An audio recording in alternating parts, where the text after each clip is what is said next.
Good evening, my friends, and welcome to the next episode of Infra. Last time out, well, we went through the water tunnel, got through the water tunnel boss, environmental boss fight, and now we are in the water pump pipe factory. We're going to see if we can turn this on. Apparently, this is all optional though, so if it was too hard, we'll just ignore it. In the chat, we have Spiper, good evening to you. We have Doffy90, good evening to you. And over on YouTube, we have Mora's Jam, hello to you. I enjoyed your comment, Mora's Jam, very much on our most recent episode of Nancy Drew. Oh, brutal, though. Brutal. Devorage20, good evening, good evening. So, what do we get at the end of the last episode? We got this here. First close the pipes, then the pumps. Red line A1 and A2, blue line A3 and A4. Like we kind of know that from here anyway. Don't forget to open the flushing pipe, turquoise line on the computer. Okay. Now if we go out to we try and remember exactly where we can go out to.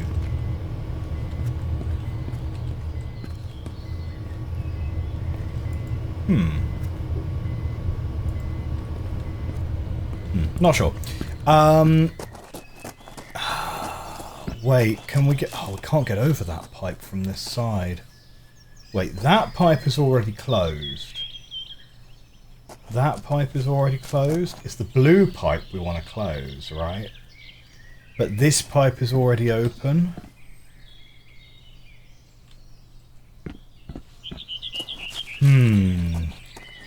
Ronald48, hello to you. Hello to you. If I want to get over to the other side of there, I need to come through this one. Oh, did I already take a picture of that? I did. Yes, here we go. Through here and out this way.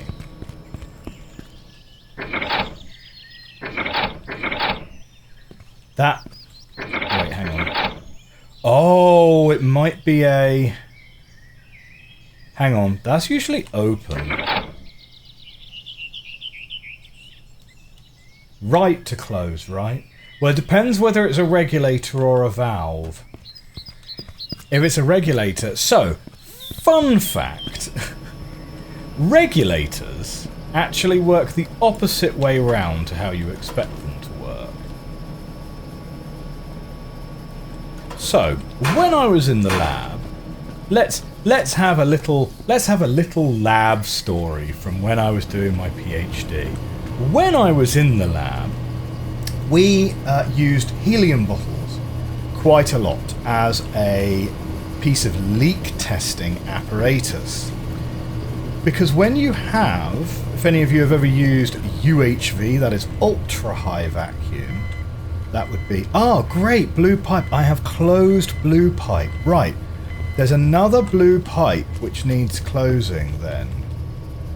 Right, it's a question of clicking and holding to close pipe. Fine. I need to close pipe. Other blue pipe is that pipe? No, pipes are coming in from this way, right? Maybe it's down here. So, ultra high vacuum, that is defined usually as sort of vacuum that is less than 10 to the minus 7 millibar. So, 100 billionth of atmospheric pressure. Like, and when you get down to ultra high vacuum, things start behaving very strangely. Right, now hang on. Okay, so that's open now? No, we don't want to open A. Right, so this is A. We don't want to open A. The sign very clearly says, first close the pipes and then the pumps. But wait, these are clearly pipes, right? These are pipes, not pumps. The pumps are...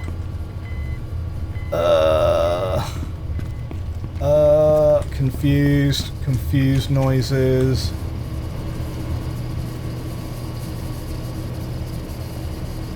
These are the pumps, right? No, those are the pools.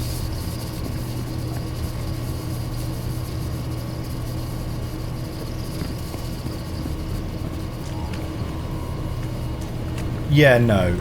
These must be the pumps. Yeah. These must be the pumps. Let's not mess up the pumps. Okay. So when you get down to Ultra Hive, I will eventually get to the end of this story, chat. Don't worry. Don't worry. We will get there eventually. When you get down to Ultra High Vacuum, things start getting a little bit funky. Oh, Platt Cat, good to see you. Good to see you. Because the remaining air sort of stops behaving like a fluid, okay? And instead, your average, your mean free pathway for your residual air molecules becomes larger than the size of your apparatus. So all air molecules, they're not bouncing into each other anymore, and therefore it doesn't behave like a fluid anymore. It behaves entirely ballistically. So the design of the shape of your apparatus becomes less about funneling a liquid in an efficient manner and more about maximizing the cross-section of like the potential solid angle that, you know, molecules could bounce along. Okay. Bear in mind that molecules don't bounce off things like a mirror. You get a scattering effect. Although it's, you know, there is a sort of secondary effect there. Anyway, I'm looking for... Oh! No. I'm looking for a thing. Is that something we can take a picture of? No. It is A4 that's open, right?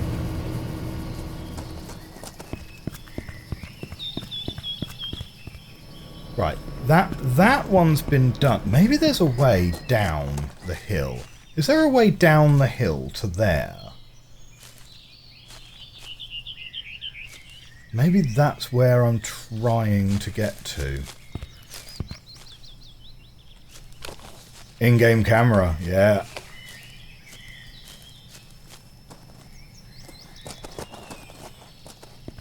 Oh, hello. Hang on, wait. Have we been down here? This might have been where we literally came out. It is where we literally came out. This is where we first came out. So... one of the tools we use to be able to find leaks, because let's say you turn your apparatus on and you're only drawing down to 10 to the minus 6, 10 to the minus 7, and you're expecting to get down to 10 to the minus 9, let's say, or 10. Aha! A chlorine tank, huh? I guess we'll turn that on. So it means you have a leak. You have a very, very small pinhole leak somewhere. But you've got like dozens of copper gaskets all over this apparatus, right? And we're talking about like very, very small. You can't hear it hissing, right? One way you can try and find the leak is you get some isopropyl alcohol, something that's not going to gunk up the inside of your apparatus, right? And you spray some alcohol over your joints. And if when you spray the alcohol, if any of it gets sucked into the chamber, that will suddenly, like, increase dramatically the amount of pressure you have in there. So you can try and hunt down your leaks that way, but if it's a really small leak, you can't even do that. So we use helium bottles a lot to try and find the leak. Okay, fine. So you got a helium bottle. That looks a bit dodgy. No, oh, guess we've already taken a picture of that one. Right, we can't get in there, so don't worry. Ah, we need a wheel for that anyway. Oh man. Yeah, I'm definitely kind of struggling to find a way to turn off this last water pipe. So yeah, so you've got a helium bottle and then a really, really fine little nozzle, and you spray helium around your thing. And helium, if you look on the periodic table, is very, very, very small. So it can get in amongst all the leaks and stuff, and it's non-reactive. So it just kind of bounces around your chamber, and it doesn't really do anything. It doesn't hurt any of your equipment. It doesn't, all it does is get detected at the other end. Blah, blah, blah. Okay. And so this is where the part of the story comes in about the difference between a valve and a regulator, because they are threaded in opposite directions, which is something I did not know when I started in the lab, and it's something that I was not taught when I started in the lab. It's something I just kind of had to figure out, which was really the start of a long saga of not really having a very safe experience, to be honest. But yeah, so... Oh, hang on a second. I've got a visitor. Hello, everyone. Ah, that was my daughter just wandered in. She needs the toilet. I tell you what, right? We had a really interesting one earlier on because she didn't want to go to bed, right? The justification was she's feeling a bit sad. Why is she feeling sad? Because it's very late. And I was like, well, it ain't getting any earlier by standing around here, to be honest. Like, let's go to bed, and before you know it, it'll be early again. Don't worry. Is the odd reflection because air molecules are rotating? No, it's not even that. It's just the fact that when a molecule... now, I'm going to be very much at risk of saying something which is not factually true here, but, light obviously bounces off surfaces in sort of the way that it does. But for any kind of atom, the interaction that an atom has with another atom is always kind of electromagnetic in nature. And so it tends not to be a fully...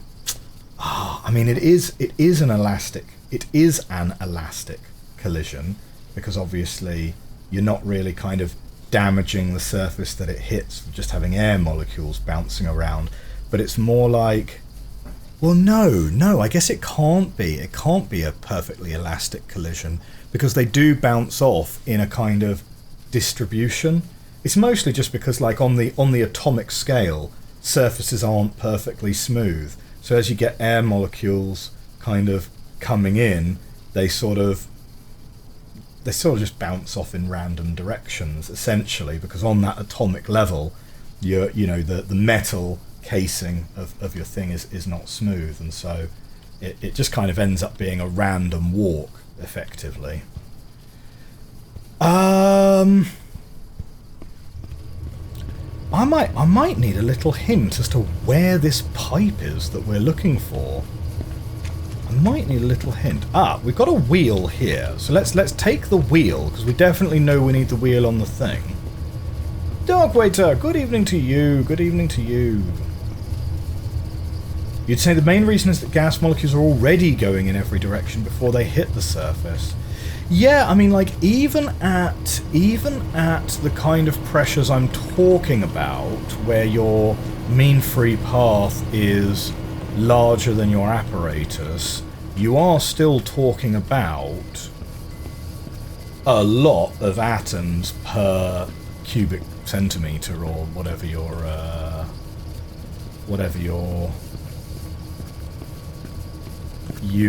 preferred unit of choice is. Anyway, right, no, wow, where am I going? Where am I going? The layout of this building is so confusing. It's so confusing. Is this even... No, that leads outside. Why am I having such a trouble navigating this? I'm looking for the room... Oh, is it this one? It's over here. Yes, the maintenance pipe. Right. Okay. So let's... Let me get back to the main crux of the story, which was... Here you go, let's pop you in there. Doesn't even work. Okay, I'm going to leave you there. You are destined for great things. So, we wave the helium around. So I'm there, in the lab. It's my first week in the lab. I've got a helium bottle, and gas bottles, pressurized gas bottles, have got valves on the top, and then directly next to the valve you have a regulator, and both of these are screw things, and then you've got the nozzle which comes off your regulator, right? And you've got the nozzle, and you've got a very, very fine tip on the end, which is made of metal, and it's about the width of a hypodermic needle, let's say. So what do? Well, I'm like, okay, well, it's the first time I've ever used a pressurized gas cylinder.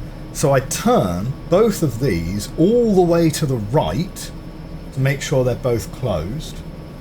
And the first thing I do is I then crack open the valve on the top of the cylinder, and the needle shoots out at a force of whatever that cylinder was at, 10 bar or something, shoots out and pings the wall.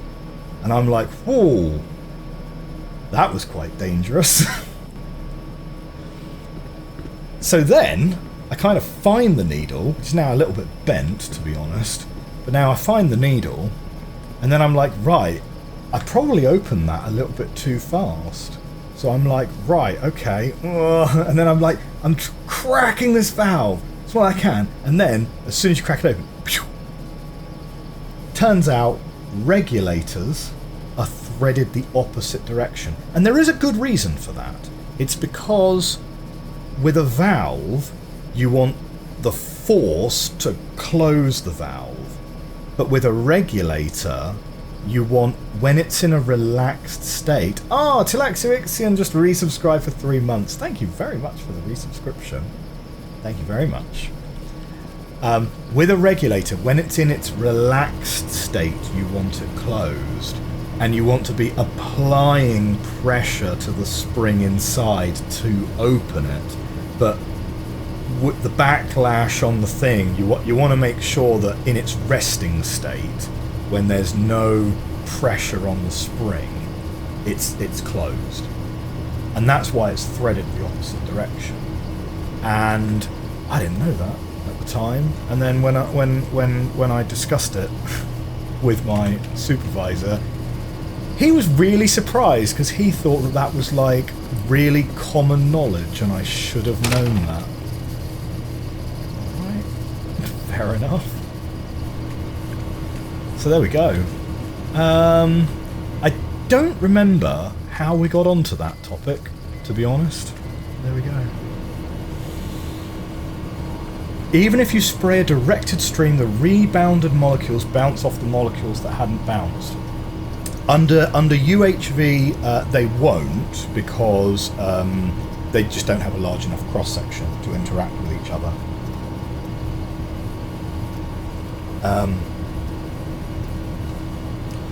Well, to be fair, creating a directed stream of atoms is actually surprisingly difficult. That is actually surprisingly difficult, because you have no way of gathering them and focusing them because they're not charged. I do know of ways that you can do that, but it's a little bit involved, and it sort of involves having some very strong magnets to focus them using their atomic spin rather than their charge. You can do it, but it wouldn't work with all atoms, and for all intents and purposes, that's a pretty specific use case. Ha ha ha, good thing that after an incident like this, you'll never forget this fact. Funnily enough, what you also find is, regulators, the thread on the regulator, the regulator attachment to the tank itself, right, screws in one way or screws in the other way. And that is right or left threaded, depending on whether the gas in the tank is pyrophoric or not. So if you have a tank of silane, which is a very scary gas, it's a gas that ignites in contact with oxygen, you will find that the actual gas cylinder itself has a reversed screw thread so that you cannot attach a regular regulator to it. You have to use a special pyrophoric regulator. We're doing all the facts today, all the science facts. One day I'll tell you guys all about my incredibly dull, the actual topic of my PhD, which was incredibly dull and very dry.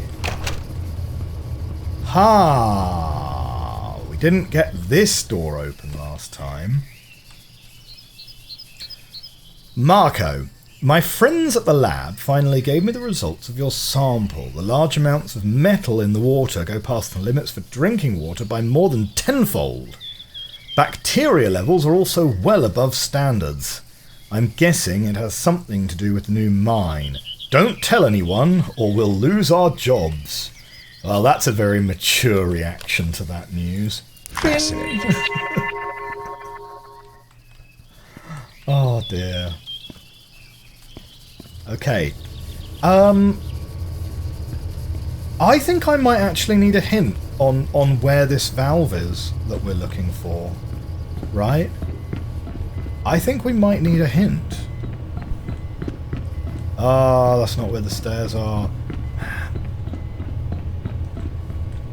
Back in my lab days, I walked into my lab to find an undergrad installing a normal O2 regulator directly onto a liquid O2 feed line. I had to put a stop to that real quick. I've got blue pinecone in the chat. Liquid oxygen is scary, scary, scary stuff, you know. And one thing I really didn't like was one of the things we were always kind of taught in these safety briefings. There would always be these stories of people who had very unfortunate accidents in the lab as a result of not really understanding the work that they were doing.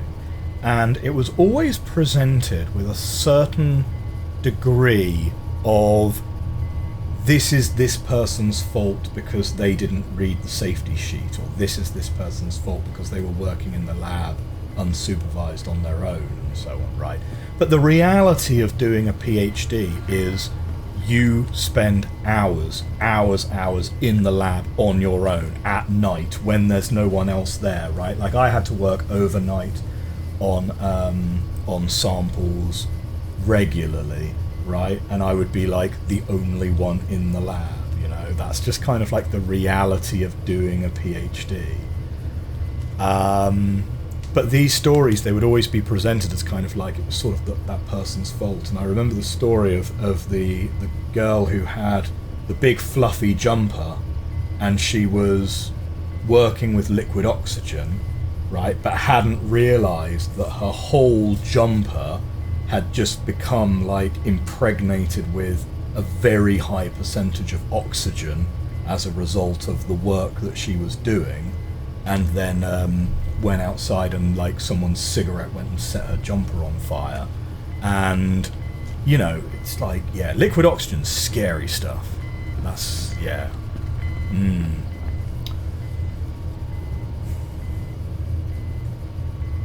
Yeah, do leave this letter lying around for anyone to find, or just a strong gust of wind. There is no wind in Ba Sing Se. Can't be fired if you poison the whole town.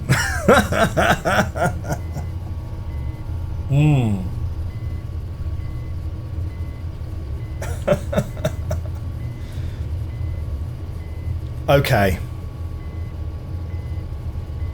Yeah, I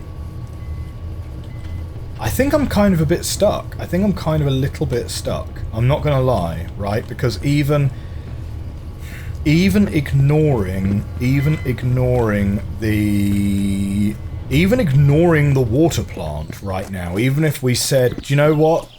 Forget this, we're not doing it, let's go.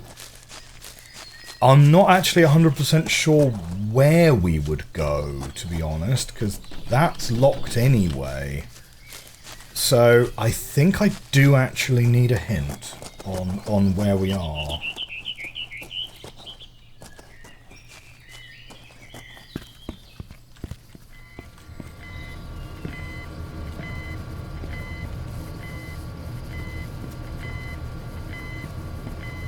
This orange thing is complaining at me.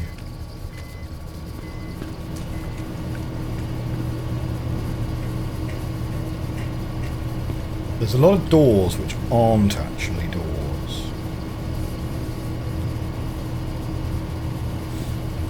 Like, I feel like we know what we're supposed to do, in that we're supposed to close the pipe, then stop these pumps, then drain these pools, then get into the maintenance pipe. But yeah, I genuinely am at a bit of a loss as to where to close this pipe.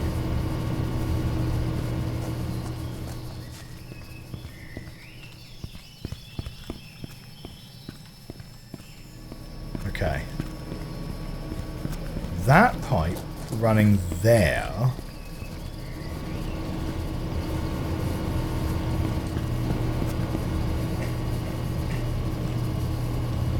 Okay. Oh no, but it's even before it gets to A3 and A4. Right? It's before it comes into these two.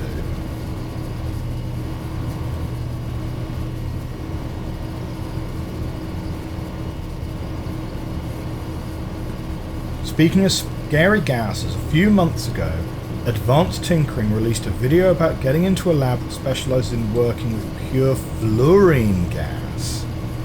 Yeah, fluorine is, fluorine's very funky.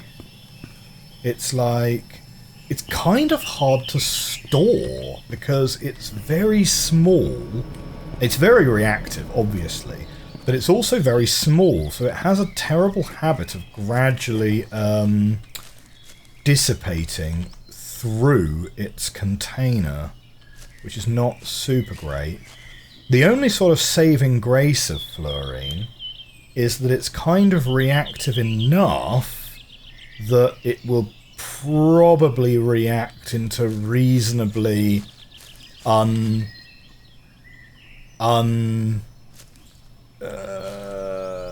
poisonous various kind of salts reasonably quickly. But yeah, fluorine is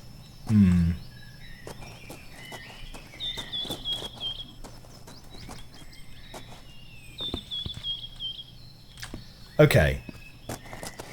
Is there anything more down here which we missed on our pathway out of here?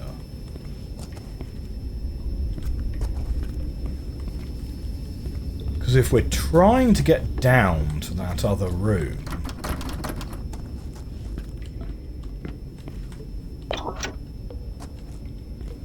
No, that's literally broken. Come on, Bergman.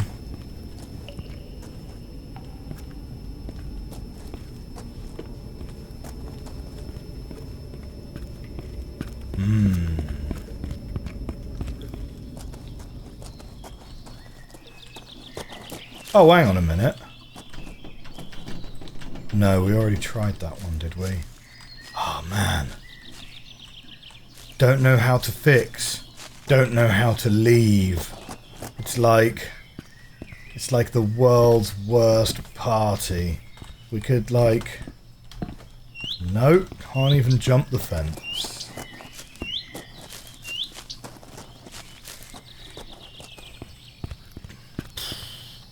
I mean, I guess we could just turn the pipes off anyway. Turn the pumps off anyway. Like, it's an option. How many hours has this guy been at this place?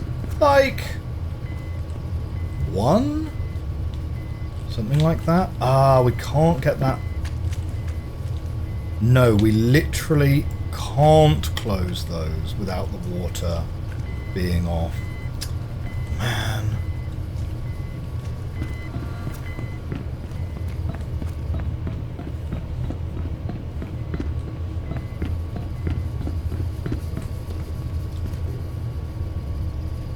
Am I not carrying around my emotional support companion valve wheel? No. I've left the emotional support valve where the hole for a valve wheel is.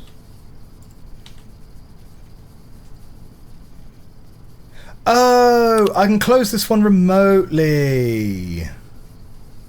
Fine. Good.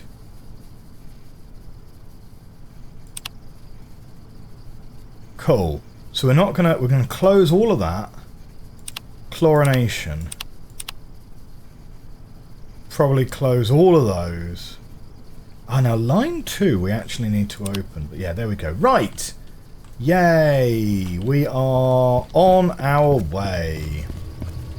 That was unnecessarily complicated.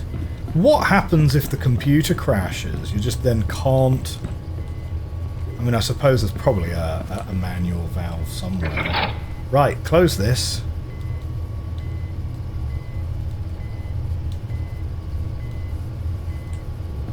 Okay, close this one. No hints needed! Infra! What do the valves near the diagram do? I am not sure. Now, the next bit is through this room. We're going to drain these 2 pools.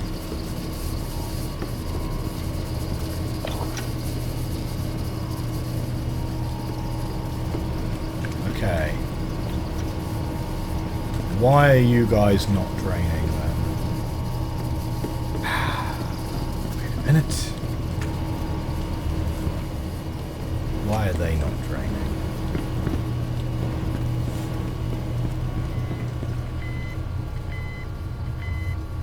I think I need line 2 to be open, right?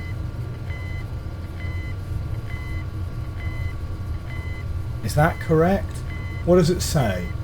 First close the pipes, then the pumps, and don't forget to open the flushing pipe. Turquoise line on the computer.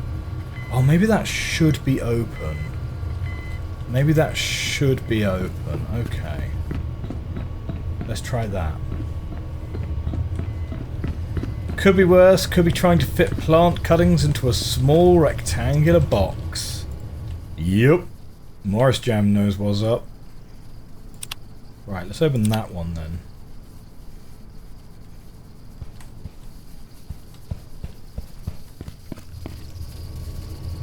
Okay. Ah! Speedrun strats. Nice.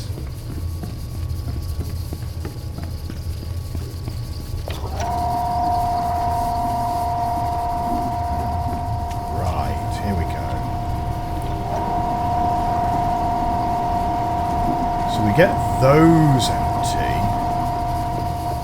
and now I think we should be able to enter that pipe. The pipe being over this way. So I think it should now be empty.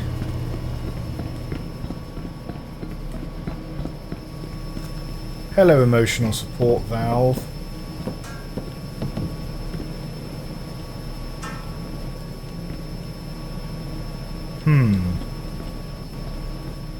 Does it sound like water's flowing?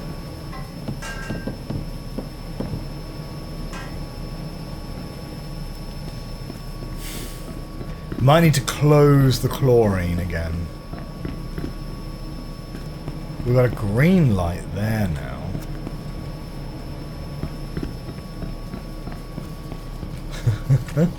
Such as it is.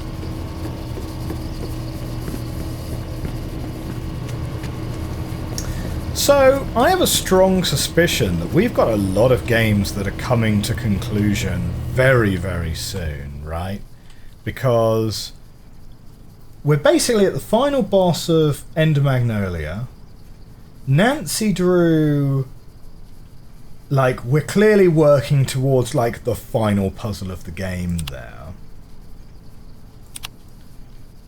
And Rem, we're very, very close to the end. So we're going to have a lot of new games coming very soon. In fact, I might actually make a start on something new on Monday. So I've got a day to record.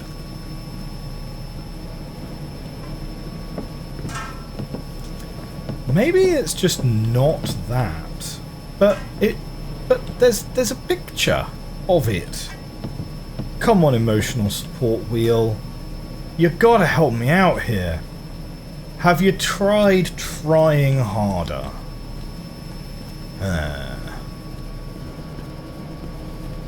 Wait, that's an even fancier looking wheel. Okay. We need a key. Need a key. Where would these guys hide their keys? Like, probably in the office, to be honest. That would be where I would put it.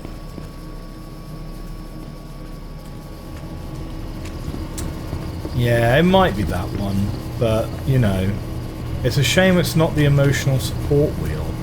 I feel like he's really been, you know, working hard for us. Okay. Keys, keys, keys, keys, keys. Keys.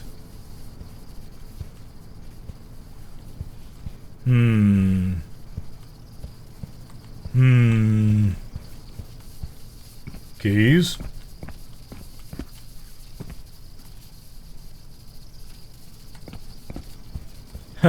No, apparently they're not interchangeable single-use valve wheels.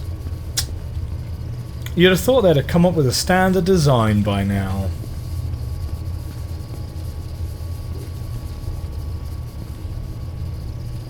Isn't there a key in the pool? Is there? A key in the pool?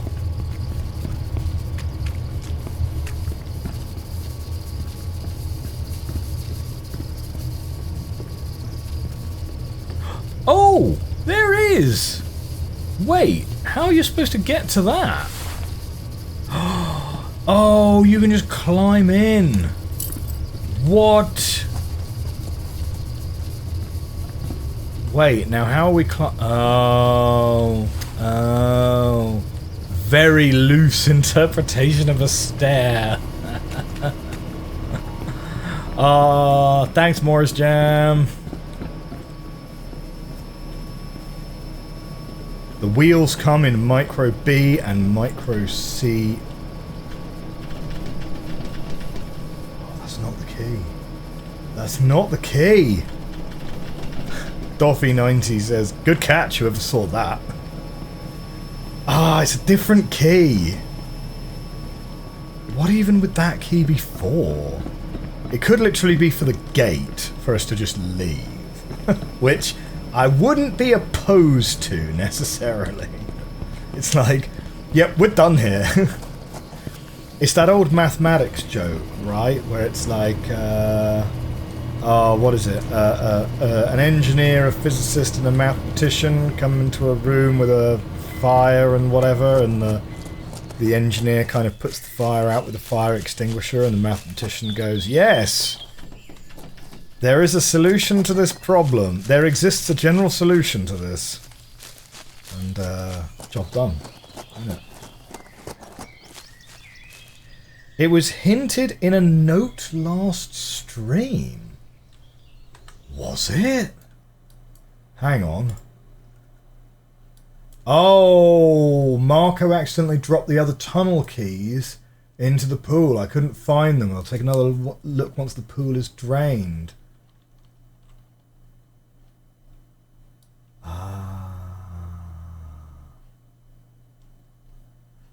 Don't turn on the pumps A1 or A2. Wait. We might have turned on both of those pumps. Hang on. I have a sneaking suspicion that we've turned on everything. Or we've... No! Phew! We've turned off everything. Okay, good. Okay, he's dropped the other tunnel keys into the pool. Right. So... that key might let us leave via a tunnel? Not here, though. Yes! Ah! Aha!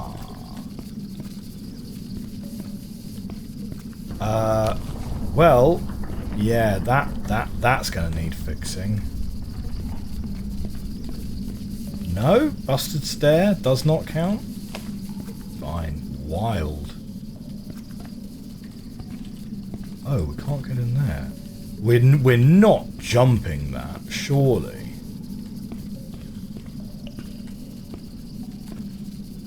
So what is opening that? What is opening that door even supposed to really do for us? Yeah, that's your problem. No stairs. Bad ending incoming. We already have had several bad endings, to be honest. Well, that's gotta be expensive. Like, what? Yeah, that's expensive. Like, yeah, you don't have any stairs, my friend. We could totally jump down one floor at a time. Yeah, we could make that jump. Huh. Ooh, oh, ah, oof. That sounded rough. That sounded rough. Hang on. Maybe that's not the intended strat. Okay, here we go. Look, we're aiming for. Yeah, we're aiming for that little bit there. Ah, no. Oh, we definitely broke both our legs doing that. Okay. Yeah, I'm not thinking that's probably not the intended solution. Impromptu swimming pool. Canonically, you've drowned under the bridge in episode 1, if I recall correctly. I dispute that retelling of events.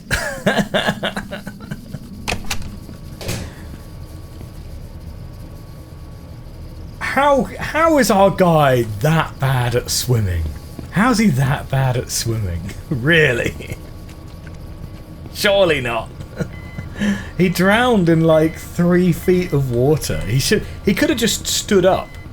He could have just stood up and gone, yeah, no, whoa, that was a bit damp in there.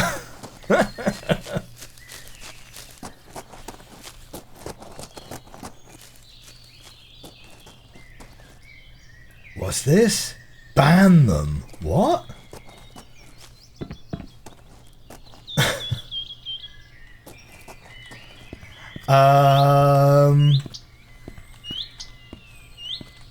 First time chatter, lol man. You can get down there. You just have to be really careful. The person spreading the rumours. Oh right, yeah. No. I mean, like, yeah. Canonically, we did 100% drown, but I maintain, not my fault. It was the fault of. Hang on, Mark. It's Mark, isn't it? It's the fault of Mark's parents for never teaching him how to swim. Oh, man. What is this area, though? Can we jump over here? No.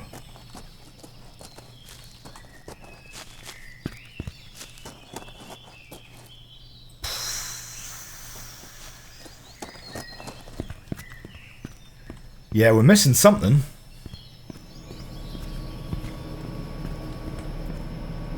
We are missing something for sure.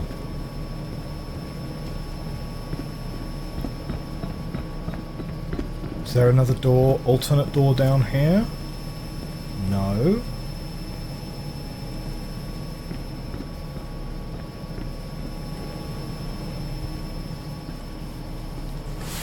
Wait a minute. Can we? No? Oh, there's a key. Ah, you guys. Right, we'll grab that actually. Put that down. No, can't fiddle with those. Here we go. My new emotional support wheel.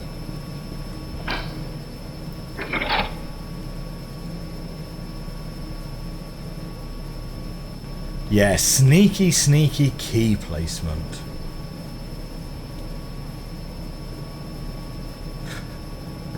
Morris Jam says, look, the only water you need to come into contact with is in a shower, bath, or sauna. I tell you what, that is not a very safe, this is not a very safe ladder, is it? Like, is this close enough that it counts as a ladder cage? I'm not sure. Here we go. We're Star Warsing it out. Whee!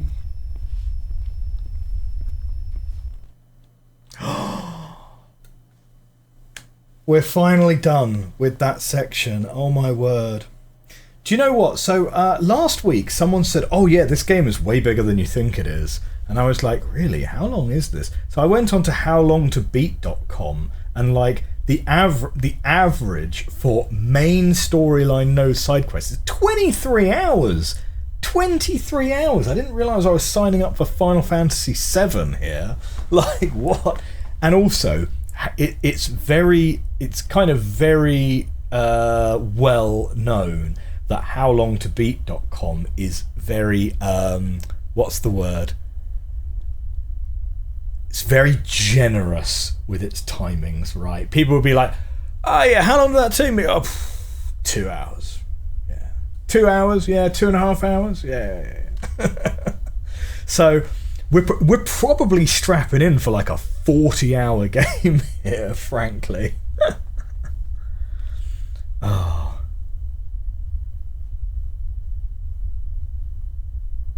Is it just dark? Are we just in the dark? Because I'm seeing what you guys are seeing. It's just black. Wait. Ah, yes. Okay, got it. Here we go.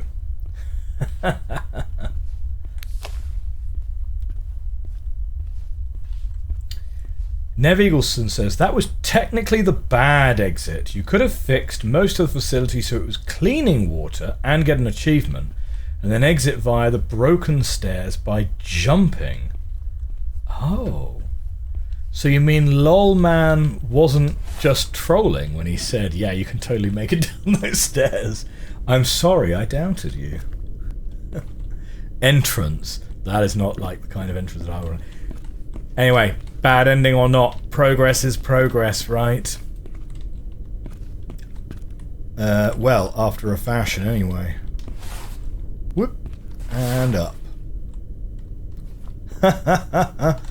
Do I have trust issues?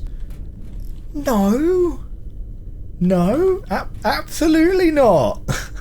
I'm gonna climb this down one-handed.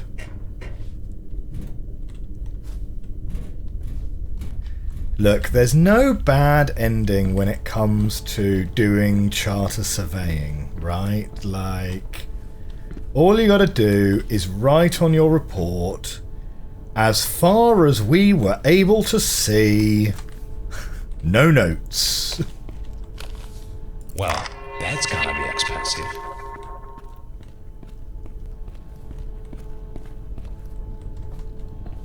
As far as we were able to observe, there is no asbestos in this building.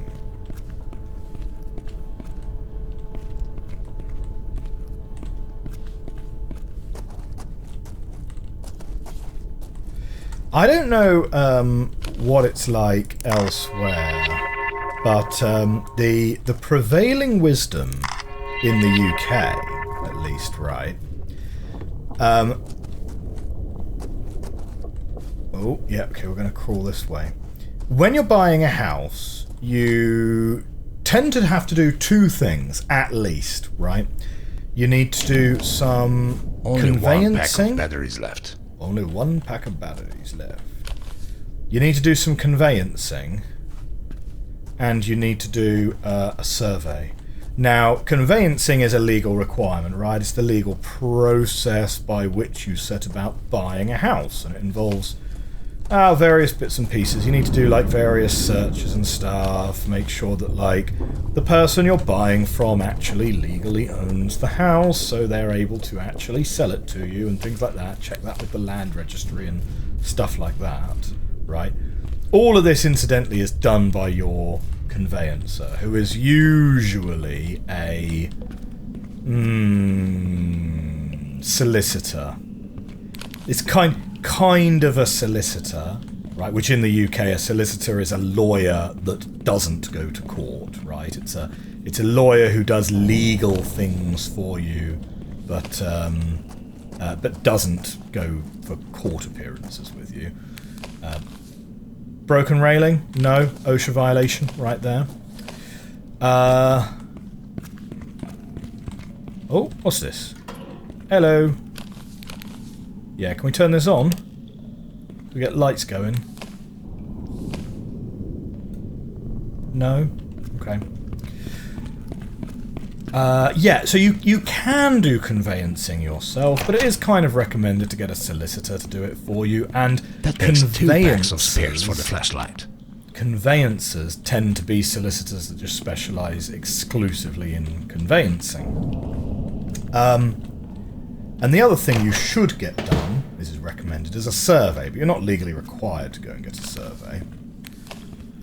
And the prevailing wisdom tends to be, if you are buying a leasehold, and I can come back to what a leasehold is later, if you're buying a leasehold, definitely don't scrimp on the conveyancing. But the survey you can try and save some money on, because ultimately you don't actually own the building, really. On the other hand, if you are buying a freehold, you absolutely need to have the survey done. But you know what? The conveyancing is probably like pretty standard. So yeah, I was trying to buy a flat several years ago, which was 4 packs of flashlight batteries. A leasehold, which in the UK, a leasehold on a flat is very common. It's very unusual to own part of a freehold when you buy a flat. Raft is ready for another delivery for the distributors at the open sewer, leaving for the long and dangerous journey when the raft can be fully loaded. Let's take a screenshot of that one.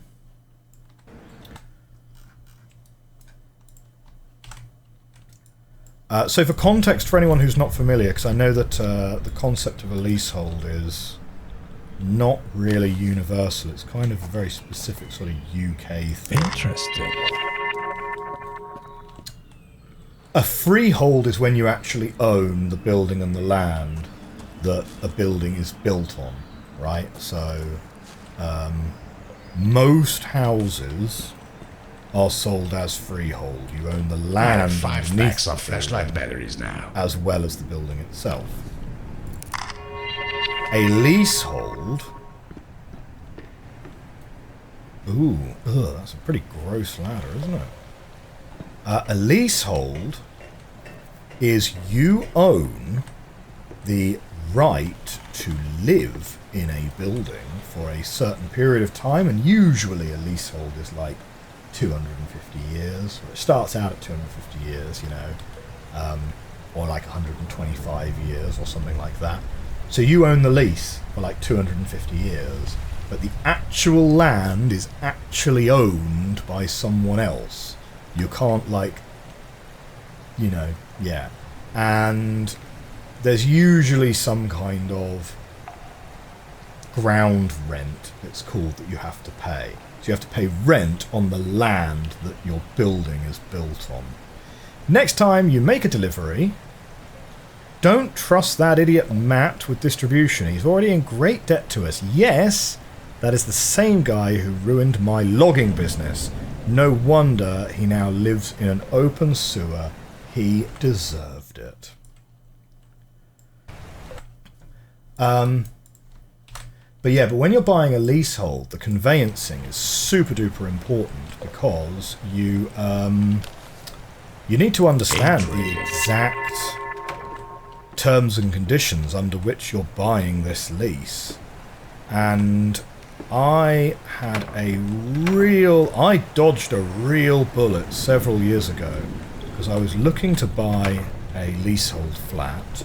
Just a nice little kind of one bedroom dealio. Oh, we're going. Oh no. Bonk. Oh no. F. Wait, hang on. If it's dropped us back here, we've not taken any of these pictures yet. Oh man.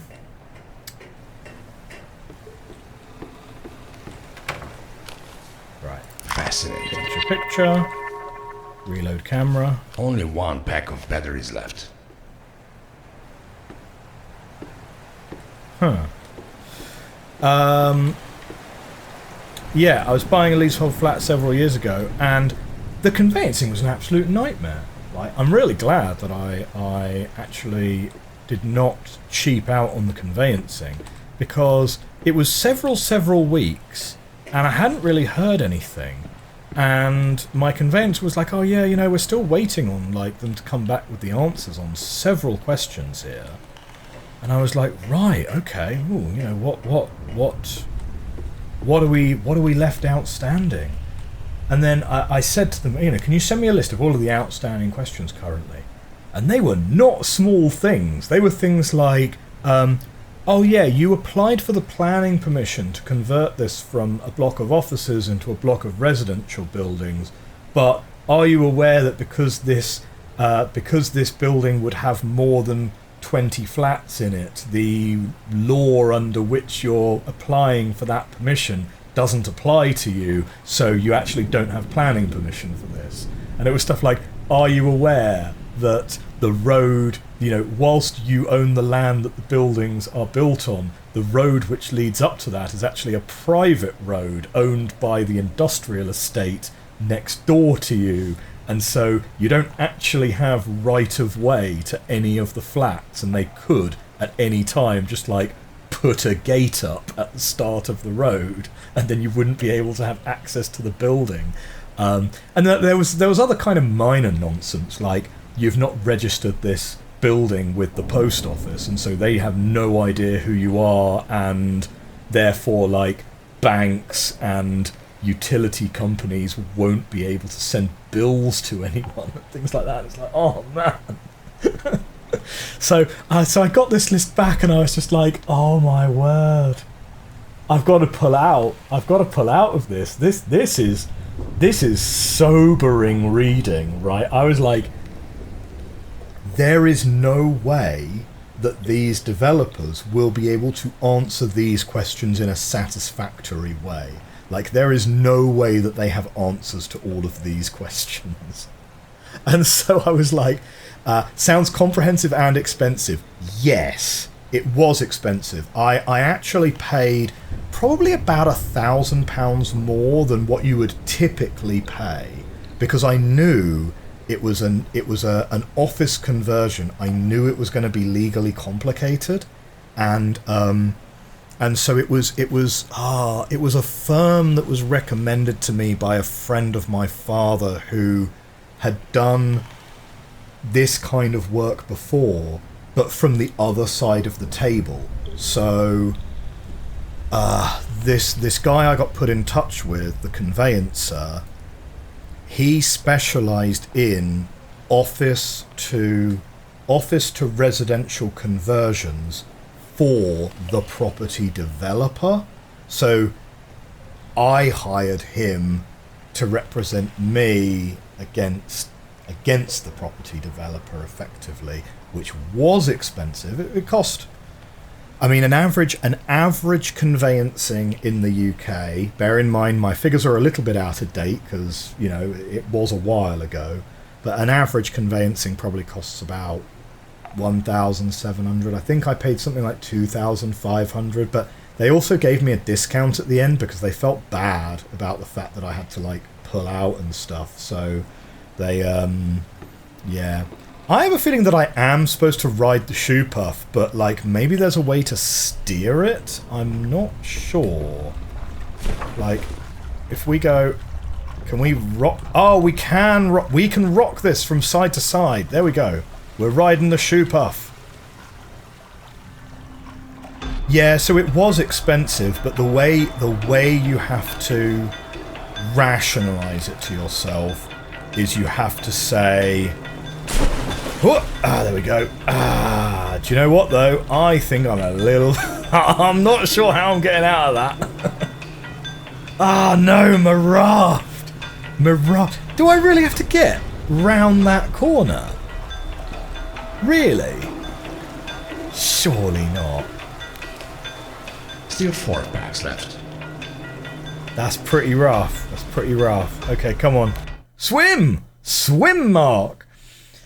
Yeah, the way you have to rationalise it to yourself by saying, look, I didn't lose £2,000.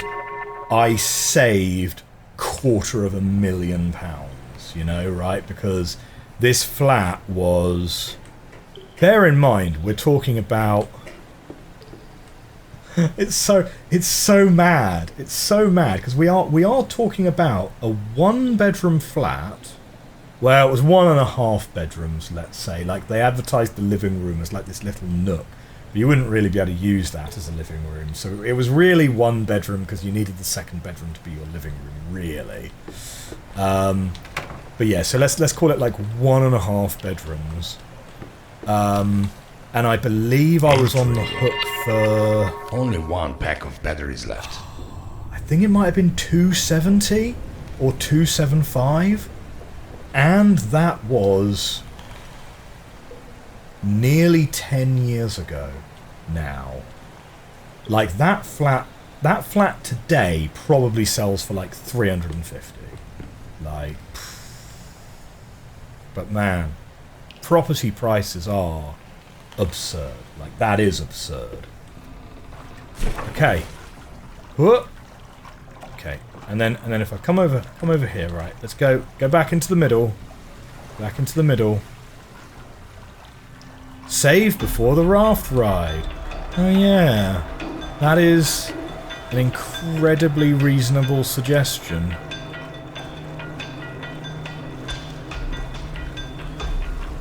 Here we go.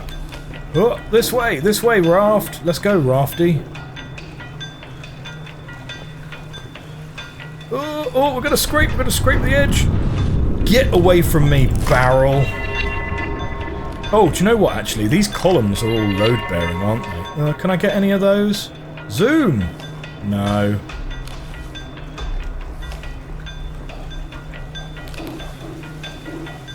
Okay, through the middle here. Oh, into the middle.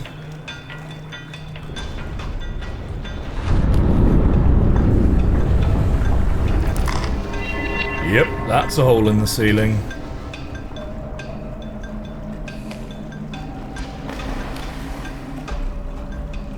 Very expensive. Very expensive.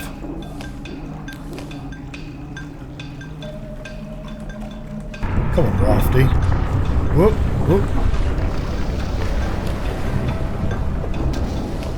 I guess this roof is going to need refurbishment is just like a generic piece of commentary we can give the whole thing.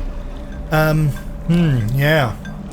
So that was the saga of me and the flat, but you know, I lucked out on that one, to be honest. Like it was lucky.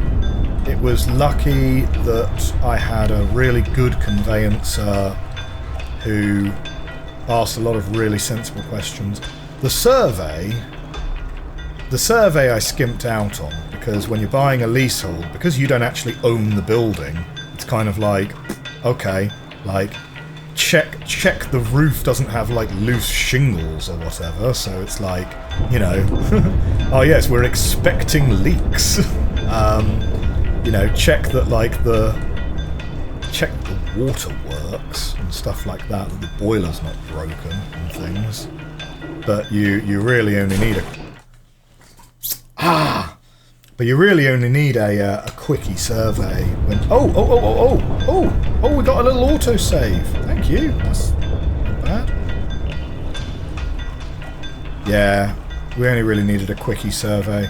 And to be honest, like, a lot of surveys, particularly on new builds, are kind of a little bit pointless anyway, because often, especially if you're buying something which isn't entirely finished yet, I'm assuming we can't push the doors open to that lock.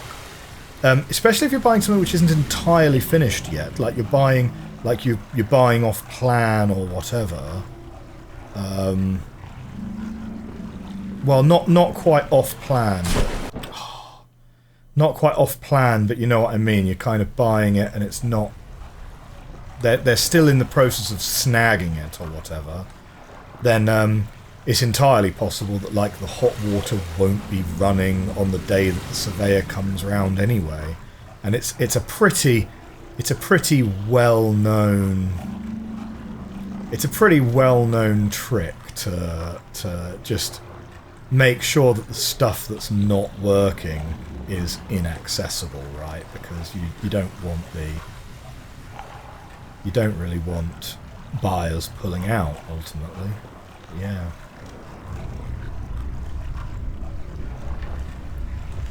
Morris James says, I hope your supervisor appreciates how difficult it was to get some of these pictures. Yeah. He better. I'm in for a raise for this. Well, I don't know what Finnish surveyors earn, but like, it's gonna be a lot for this work, right? It's gonna be a lot. It's gonna be a lot.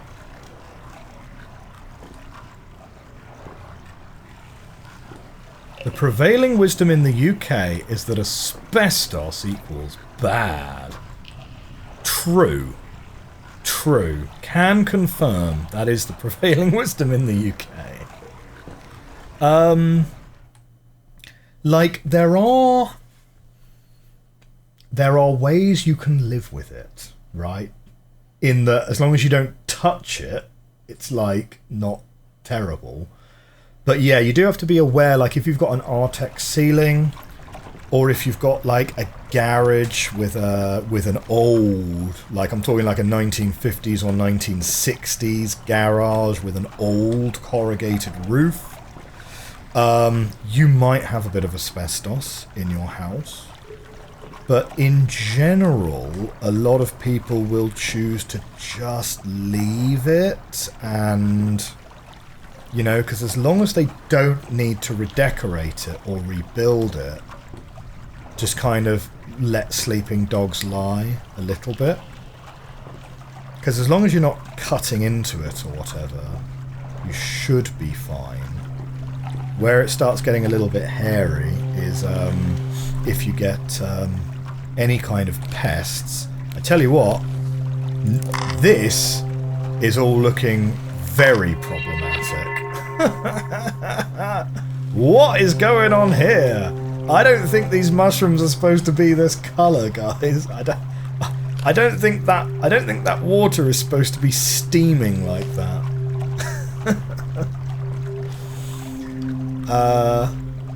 Oh, yeah. Yeah, where it can get a little bit hairy is if you have like pests like rodents or squirrels or whatever and they start chewing it. Because then if they're chewing it, then the fibers come out and whatnot. So yeah, that can be a bit expensive.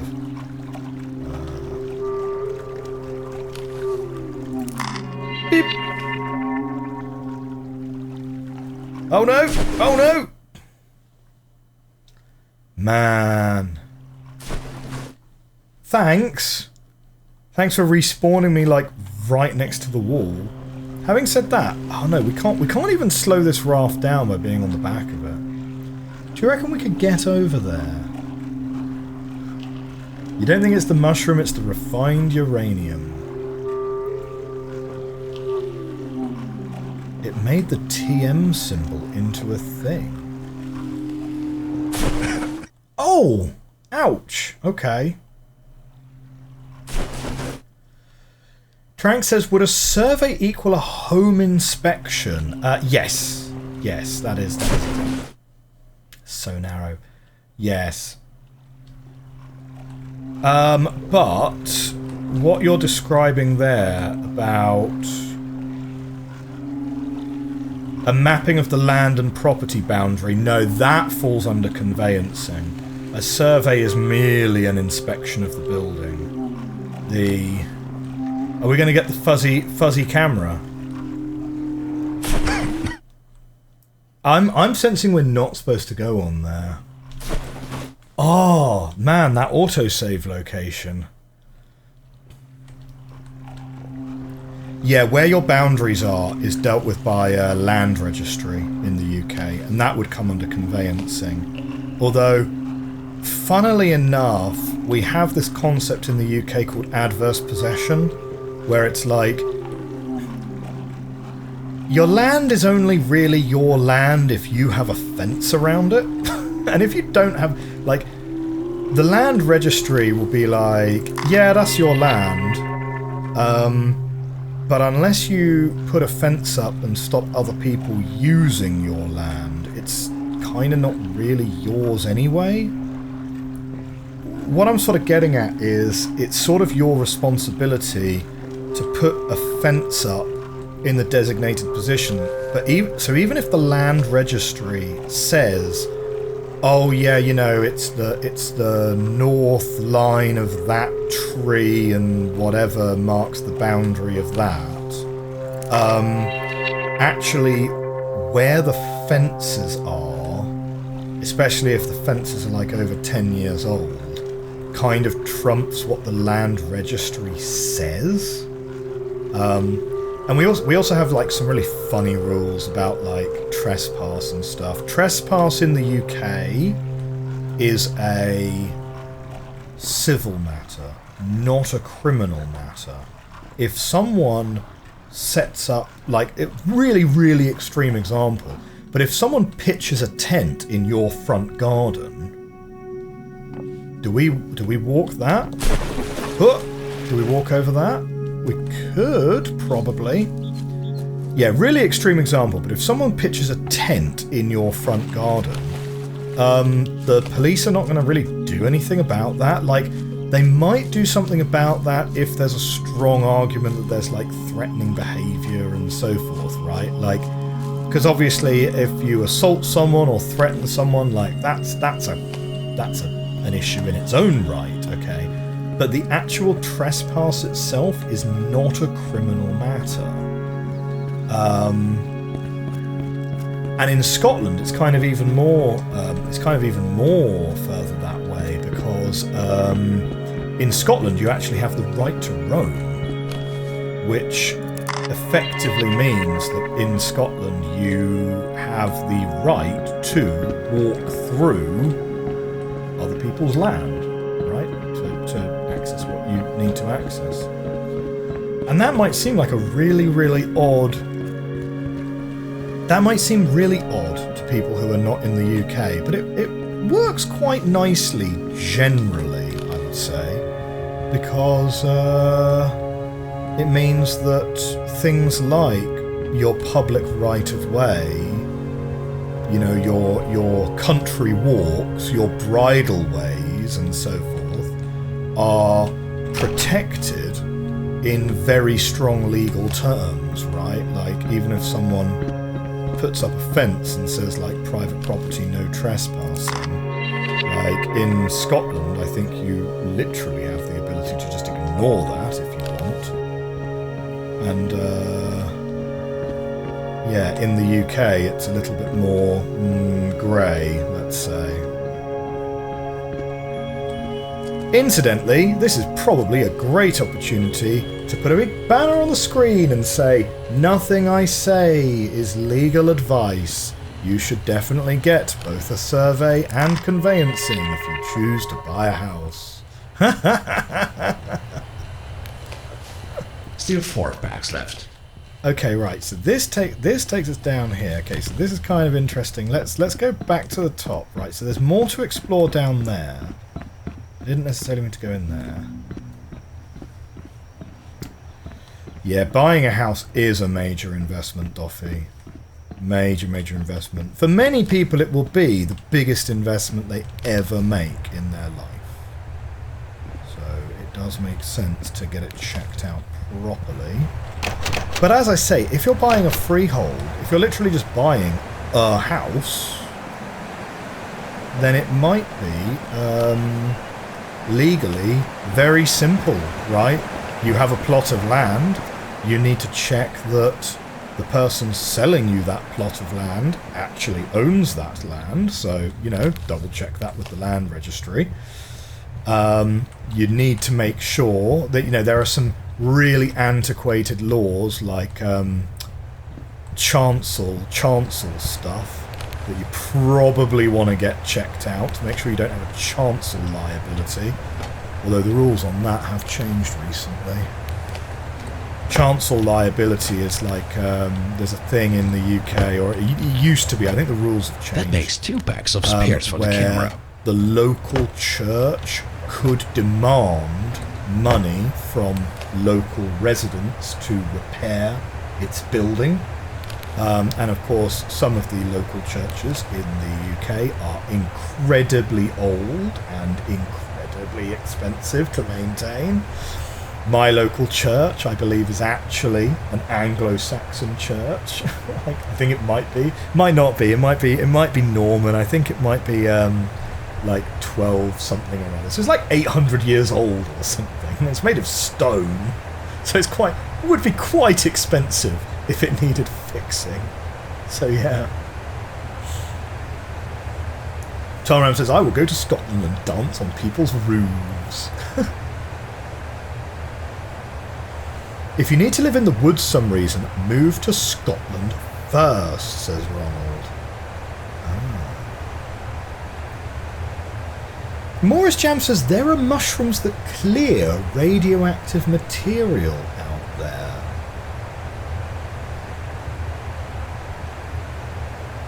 I'm going to ask you to send me a link on that, because that's very interesting, if so. I was not aware of such a mechanism because, and I'll tell you why, because radioactivity is nuclear in that it's either alpha radiation coming from the nucleus of the atom, the beta radiation coming from the neutrons in the atom, or you've got the gamma rays. Gamma rays are not caused by electron excitement. There aren't any atoms which have electron energy levels in the gamma ray portion of the spectrum. They are nuclear energy levels. But any kind of organic metabolism is going to be based on a chemical reaction, which would be electromagnetic, not nuclear. So in fact, I'm not actually aware of any mechanism that clears down nuclear activity beyond doing more nuclear activity on it, like shooting it with more neutrons or something to stabilize the atom, you know. Brazil nuts are fairly radioactive. Yeah, bananas are quite radioactive with the potassium in them. Yeah, like a little bit of radiation is absolutely fine, of course. You know. Eric was injured yesterday because something went wrong with generator G2. Parts of the ceiling collapsed over Eric. He's in the hospital now. We would have fixed G2, but they're closing this place down permanently. Don't turn on generator G2. Good to know. Interesting.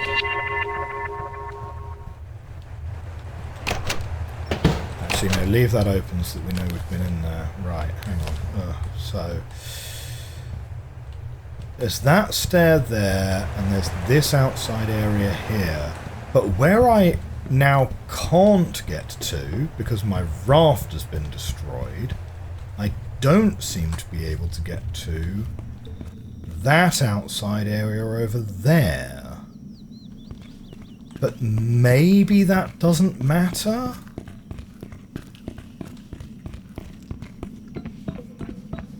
Like, I'm not going to try and jump it, but, like...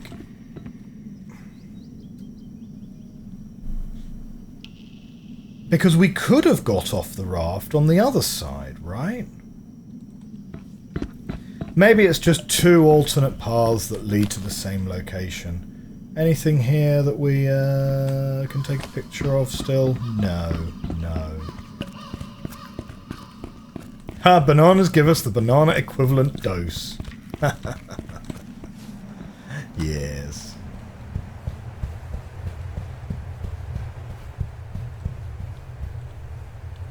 Okay. Do we want to go out or under? Shall we try out first? So wait, no. Now I've got myself turned around because that just takes us back there.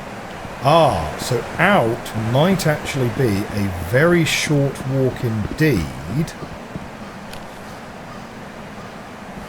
If this door doesn't open. But it does.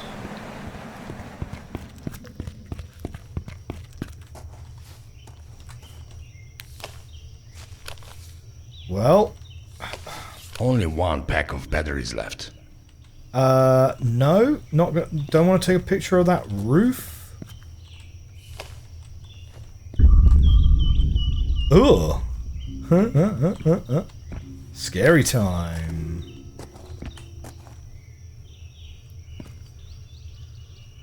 Ooh, super freaky. Oh, ha ha ha ha. I was like, wait a minute. Why can't you see his face in the camera? What magic is that? Oh no, it's just that it's offset slightly. oh, that gave me the scaries there.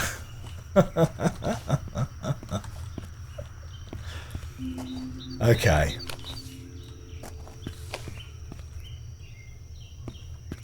Planning to start making banana and molasses-based vinegar to have the minerals without any sugar. Ah, lovely. Gate, that one is labelled as.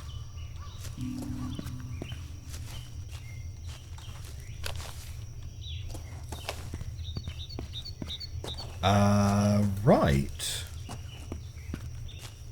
Hang on, is that a ramp that I can walk up?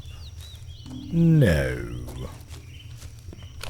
I'm really surprised that he doesn't want to take pictures of any of this. Because this is in shoddy condition. Okay.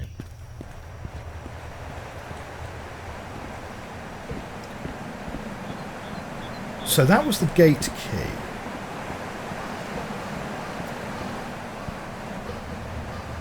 You've confused the radiotropic mushrooms for the ones that decompose plastic. Ah, right, yes.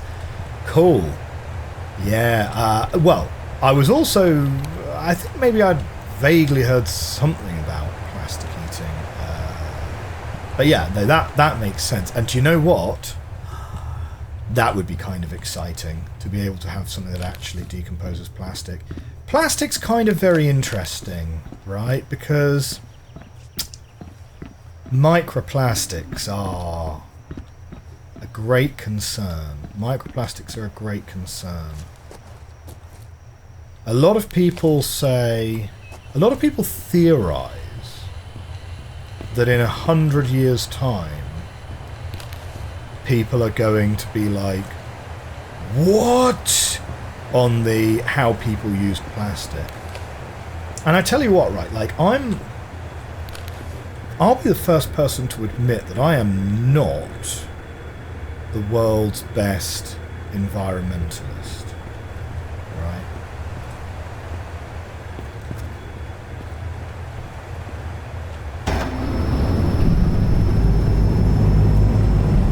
Shall we start these up? Not G2 though. G2 seems like a bad idea. Generator override. Only one generator can be overridden.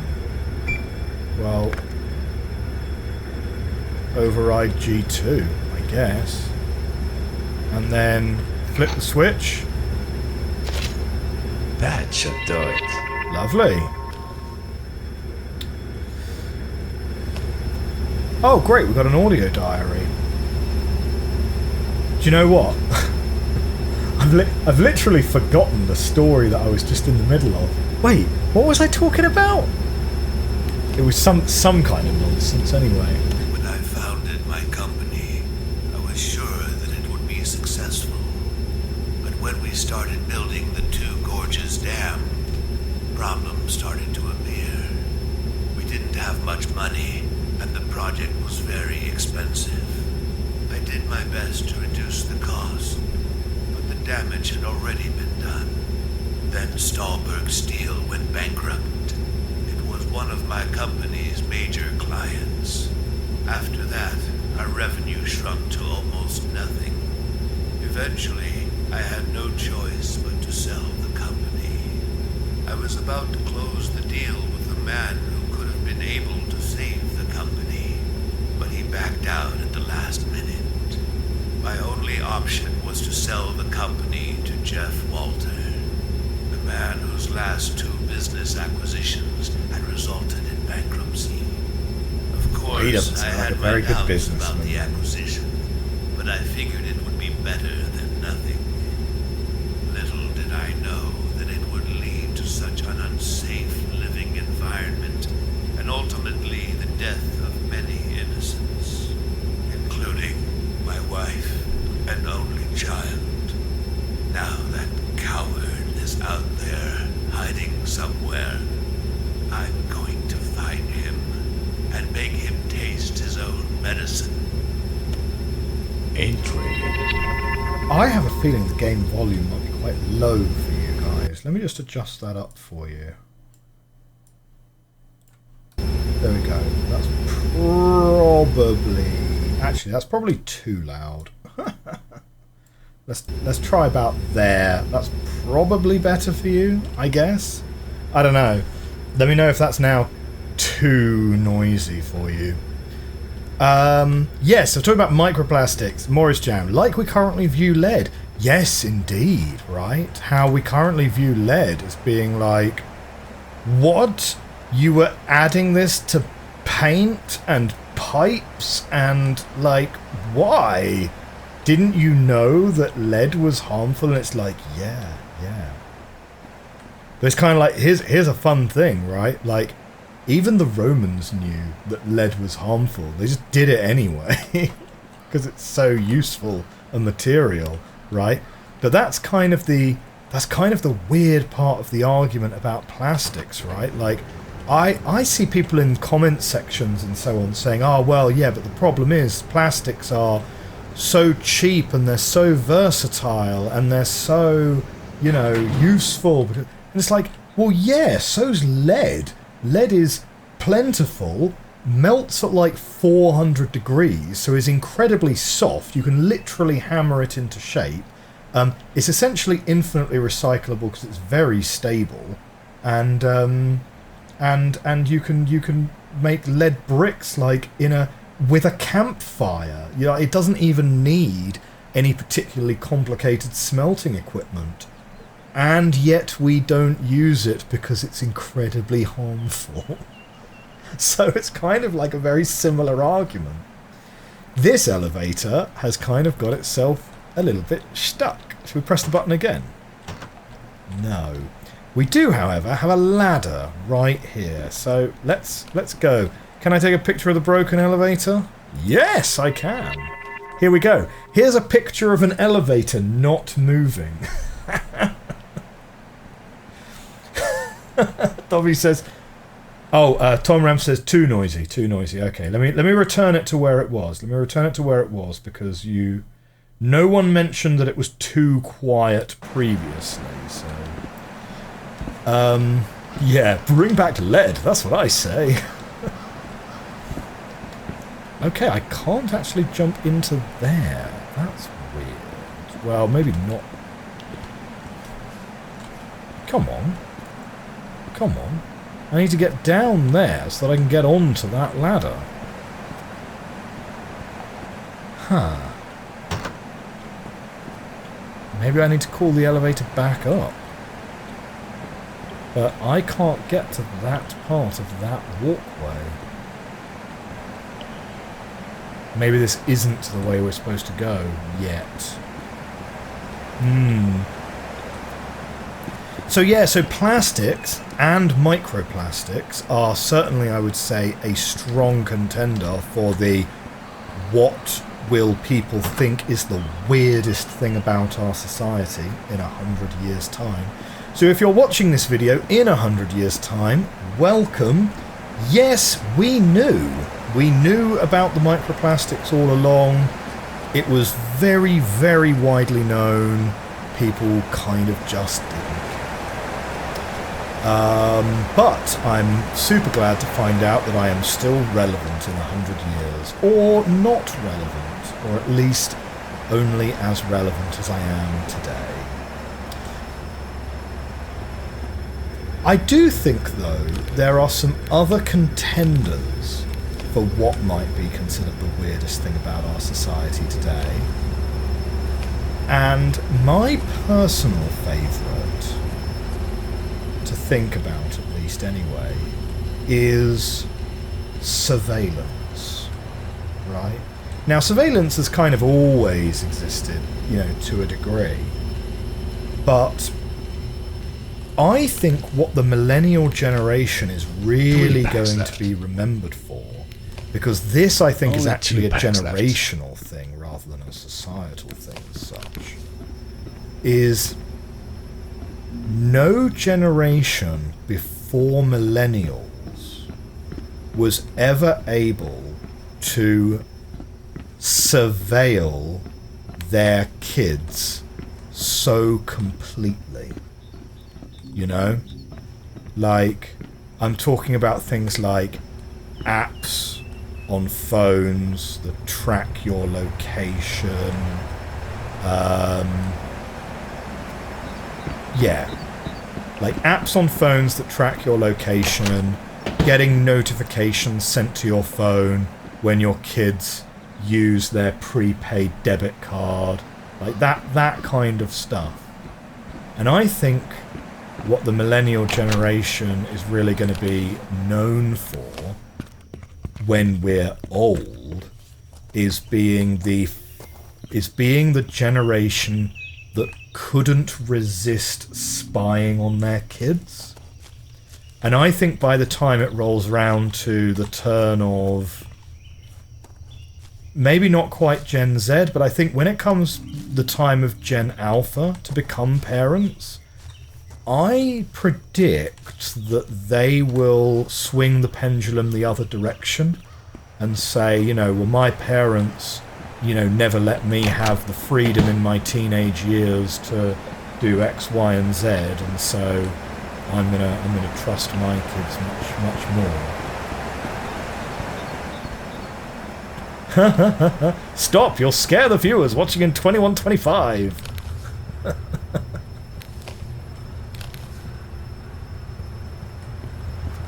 Ah, wait, we didn't actually come into this room before, did we? We got a new version of this. It's way better.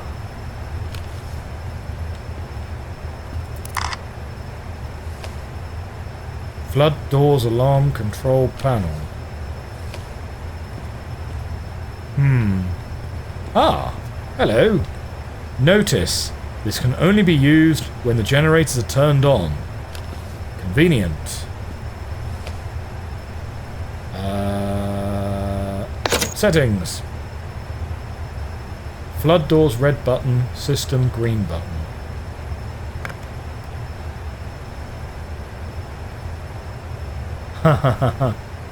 Right. I'm not sure we necessarily want to turn the lights anything. I mean, we probably do. But yeah, let's have a look at the system settings first.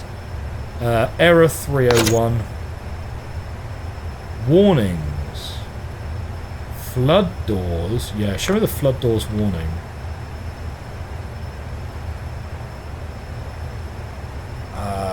A1, A3, and B4. Okay. Error 204 on the alarm. Turn off has an error. Okay.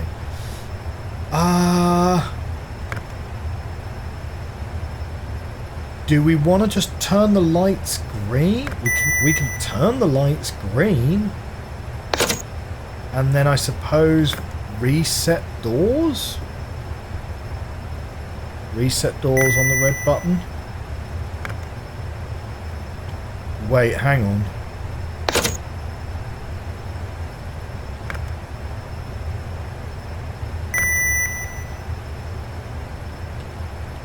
So give me warnings. Flood doors red button. A1 and B4. So let's turn all the lights green. But we want to not open A1 and B4. We want to find the door that isn't one of those. Because those have legitimate warnings on them. Okay, cool. So B3 is the one that we can then open.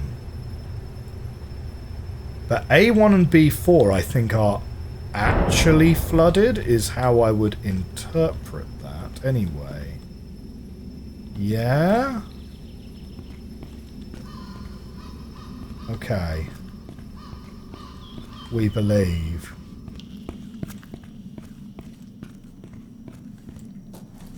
So here's B2, which we can open.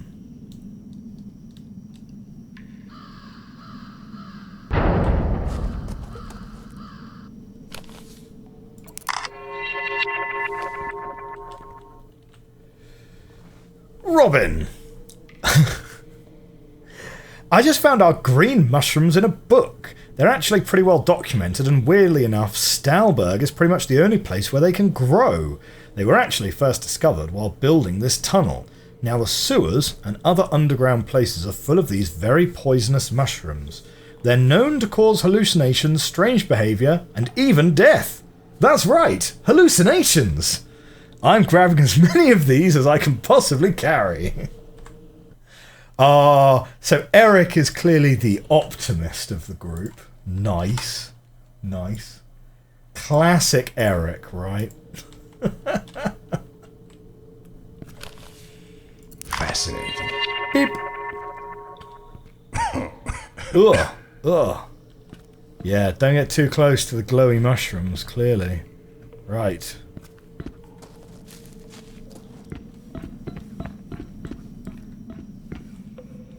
Okay, so we've reached the other side of this, then. Oh no, wait, hang on. Are we going to end up, like, stuck, though? Yeah, there's no other door here.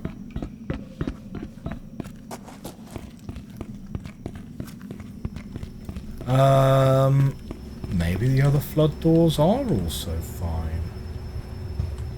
Well, here's the exit.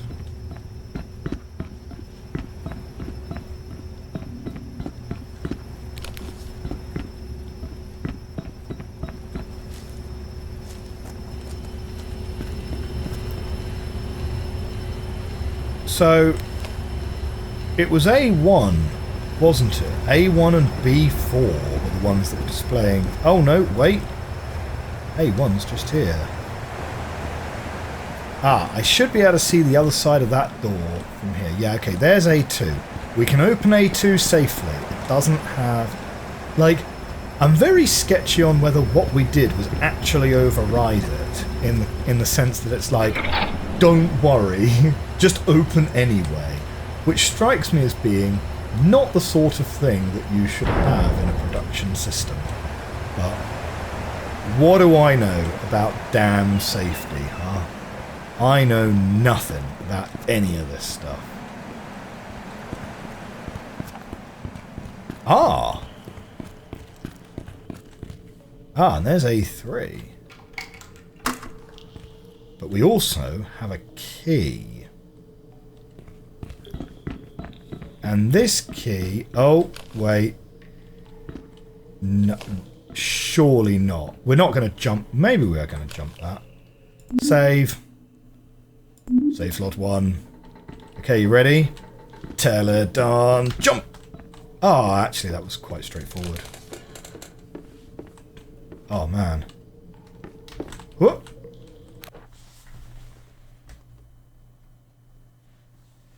Half-Life 2 platforming section. This has got to be an optional path, right? This has got to be for the bonus. We're doing it for the bonus. We're doing it for the bonus. Let's go.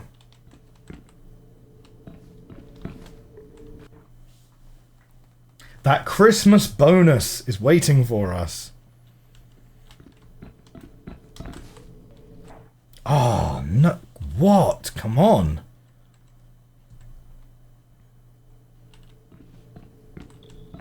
Okay, here we go.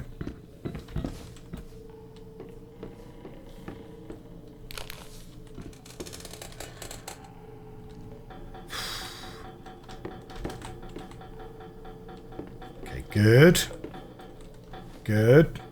Crouch.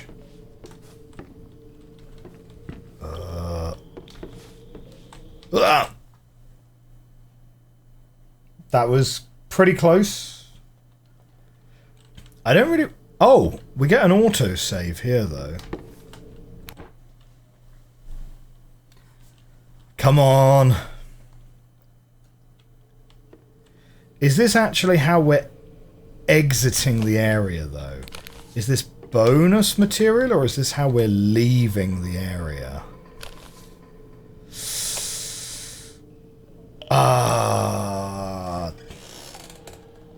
Do I want to check... Do I actually want to check the other room first? Load game.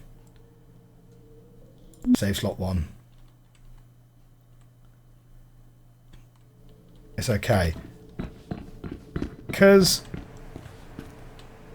Yeah, I don't really want to leave this area if there is more to be looked at here. If it's like a little side room or whatever. You know what I mean? I don't know.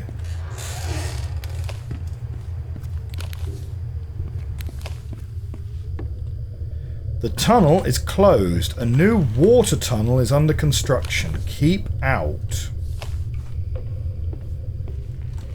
Well, that can't stop me.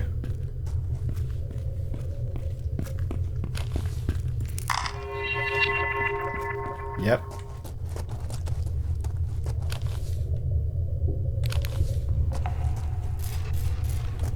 I mean, he says keep out, but we totally can go this way. So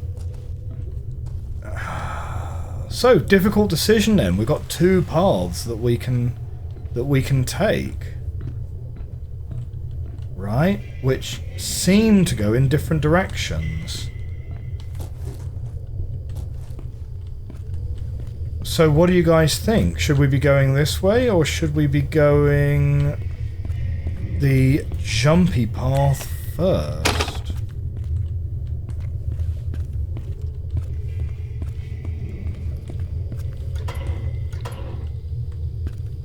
Okay, we've got one of these here. Bonk. Well...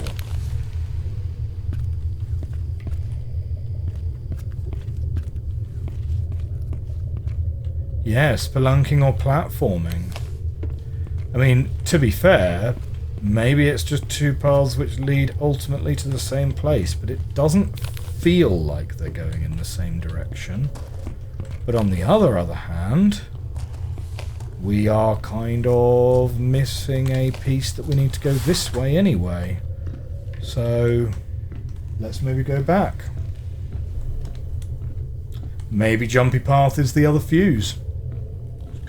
Good suggestion.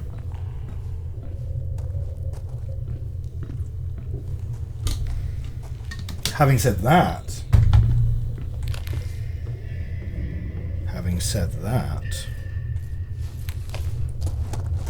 we are pretty much going to have to find that out next time anyway, because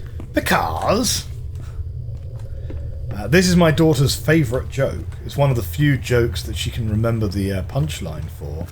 Why did the chicken cross the road? Because she likes that one. It is time for us to wrap up today's stream. We are going to go and set up a raid on someone else, but this has been episode 4 of Infra.